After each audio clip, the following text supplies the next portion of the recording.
Hello, welcome back, or welcome if you're new around here. My name is Kerry. I go by Build a Wall of Books on most of my platforms, and we talk mainly about books. My dog is snoring in the background. A reading wrap up for February. I read such good books in February, and I read some books that were totally outside of my normal comfort zone. I've got something going on with work, which I need to read a collection of books by a certain date. So that's been challenging me to read some different types of books, some different genres. I'm enjoying the process. I also may have read one of my all-time favourite books this month. You will have to wait until the end to see what that book is. So grab yourself a drink. I've got coffee today. In the background is stuff for another video, which I'm going to be filming today as well. So you will see these pajamas a lot. But let's get into it. How was your reading month for February? Did you have a bit of a slump? Did you read more than January? I find January is always such a strange month. I read 12 books in February. And I read 3,507 pages in February, which sounds really, really grand, but it's not. Although most of the books that I did read were longer. 25% of the books that I read, which is quite a big chunk, were 500 plus words, and the rest of them were all between 300 and 499. So for somebody who loves a very quick, snappy read, I did not fit any in February. No surprises if you have followed me on anything. I read all fiction. I do try and read non-fiction, but I'm not great at it. I think it's possibly the reason that I'm not great at reading non-fiction is because I used to exclusively read non-fiction, mainly history books. I think I just did overkill. And if you knew me in a past life, you've probably heard me say multiple times that I don't read fantasy, and now I read almost exclusively fantasy. Who knows? Top genres. Can you guess what number one was? It was fantasy. But I was actually quite surprised at the other. So it was fantasy was my top one with 8 books. Then romance and historical. Also in the mix were magic realism, LGBTQIA+, and mystery. Usually YA is quite near the top, and it was really low down this month. I read 12 books, and I read quite a few that were 4 stars, 4.5 stars. So I've picked 3 of my favourite reads. 2 of them, I do not know what I have done with these books. I genuinely am a functioning adult. I mean, I'm perimenopausal, but I am still functioning, and I cannot work out what I've done with these books. But first one is Modern Divination. I did this as a read along with the Book Break team and some other people. I loved this book. It is dark academia. There is romance, there is yearning, there is academic rivals. I really loved the I did not love the ending. The ending was really good, but I did not love the ending because it made me sob. I'm very excited for book 2. I then watched an interview via Book Break with the author, and I genuinely think they're going to heal my heart, but they're going to make me suffer for the ending.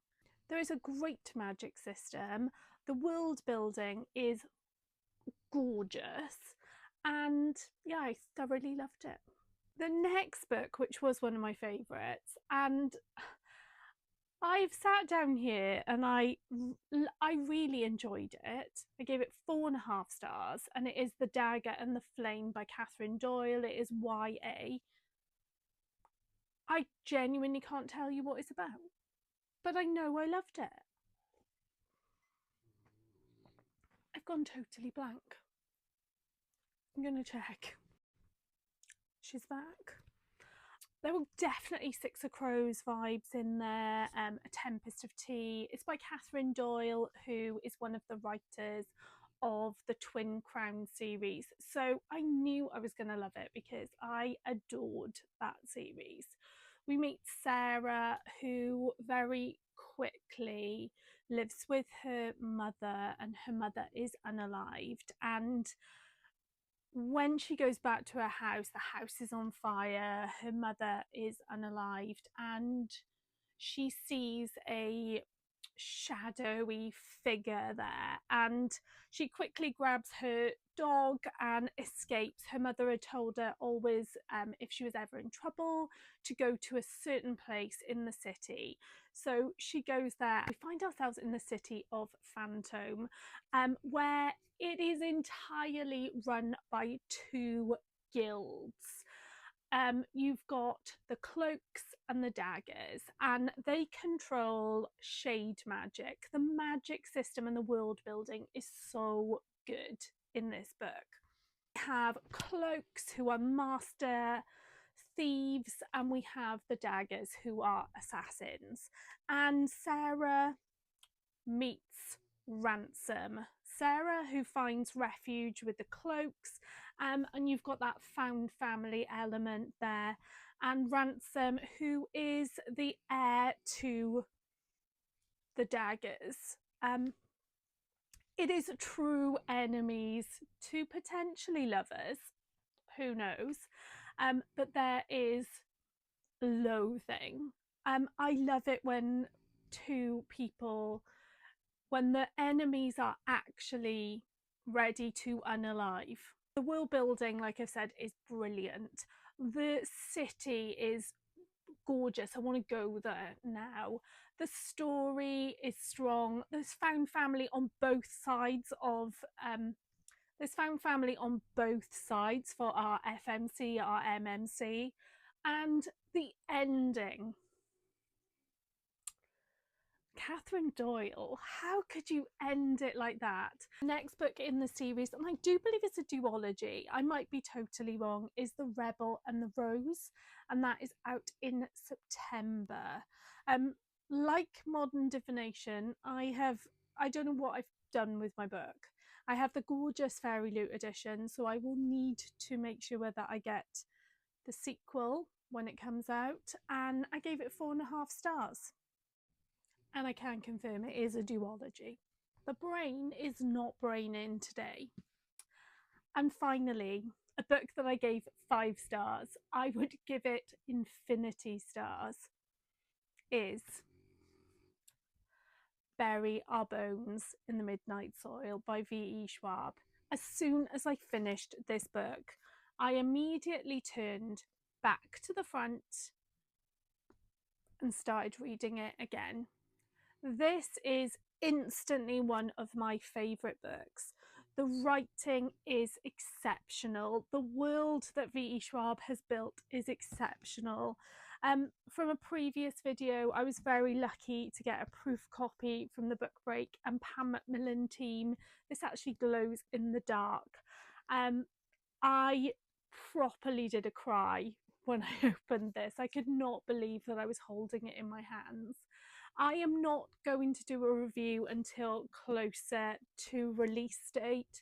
It's out in June, but I can tell you that you will love this book. This book is exceptional. I went to see V. Schwab last year, and I'm going to see them again in June, and the minute that they spoke about this book and toxic lesbian vampires, I did not stop thinking about it. The book spans 400 years and tells the story of 3 women whose stories intertwine. Their voices are so uniquely clear and strong in this story, and every one of them made me feel all the emotions. This is 100% for me a character driven book. There is a beautiful dedication in here to the ones who hunger for love, for time, or simply to be free. Like I said, it's out in June. Absolutely has skyrocketed to one of my all-time favourite books. I'm reading it again, and I probably will read it again before June. Thank you so much to Book Break. It's just such a special book to receive. Thank you. And that was February. That was chaos. So I am sorry, but we're keeping it real because my brain is not braining today. I would love to know what you read in February. As always, if you do want to watch my videos and the chaos that ensues, then please do like, comment, subscribe.